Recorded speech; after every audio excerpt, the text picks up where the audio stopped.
Hi friends, welcome to our channel vibes with veg Guru. కట్టె పొంగల్ ప్రసాదం తినే కొద్దీ తినాలనిపిస్తూ ఉంటుంది కదా. దీన్ని ప్రిపేర్ చేసుకోవడం కూడా చాలా ఈజీ. ఈ వీడియోలో నేను చూపించే కట్టె పొంగల్ పొడి పొడిలాడుతూ ఉంటుంది. అలాగే వేడి మీదే కాకుండా చల్లారిన తర్వాత తిన్నా కూడా చాలా బాగుంటుంది. ఇక్కడ నేను ఒక టీ గ్లాస్తో బియ్యం తీసుకుంటున్నాను. మనం బియ్యం తీసుకున్న క్వాంటిటీలో సగానికి పెసరపప్పు తీసుకోవాలి.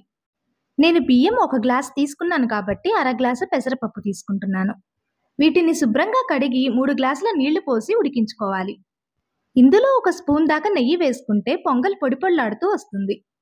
బియ్యం పెసరపప్పుని ముందుగా నానబెట్టాల్సిన పని లేదు. ఇక్కడ చూస్తున్నారు కదా, నానబెట్టకపోయినా చక్కగా ఉడికిపోయింది. అన్నం ఉడికిన తర్వాత కూడా ఒక స్పూన్ నెయ్యి వేసుకున్నాను. అలాగే రుచికి సరిపడా సాల్ట్ కూడా వేసుకొని ఒకసారి అంతా కలుపుకోవాలి. తర్వాత స్టవ్ ఆఫ్ చేసుకొని మూత పెట్టి పక్కన పెట్టుకోవాలి. ఇప్పుడు పొంగల్లోకి తాళింపు వేసుకుందాం. నేనిక్కడ గుడిలో ప్రసాదం రుచి రావటానికి నూనె వాడకుండా నెయ్యితో చేస్తున్నాను. మీరు కావాలనుకుంటే నూనెతో కూడా చేసుకోవచ్చు. నెయ్యి వేడైన తర్వాత జీలకర్ర వేసి వేగనివ్వాలి.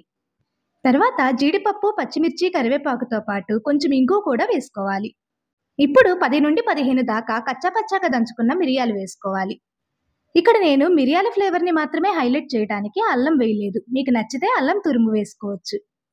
ఇప్పుడు స్టవ్ ఆఫ్ చేసుకొని ఇందాక మనం ఉడికించుకున్న పొంగల్లోకి తాలింపు వేసి కలుపుకుంటే మన ప్రసాదం కట్టె పొంగల్ రెడీ అయిపోతుంది. నేను చెప్పిన కొలతల ప్రకారం చేస్తే పొంగల్ ఇలా పొడిపొడిలాడుతూ వస్తుంది. మనం ఇందులోకి నెయ్యితో తాలింపు వేయడం వల్ల పొంగల్ రుచికరంగా ఉండటమే కాదు, ఇల్లంతా సువాసనతో నిండిపోతుంది.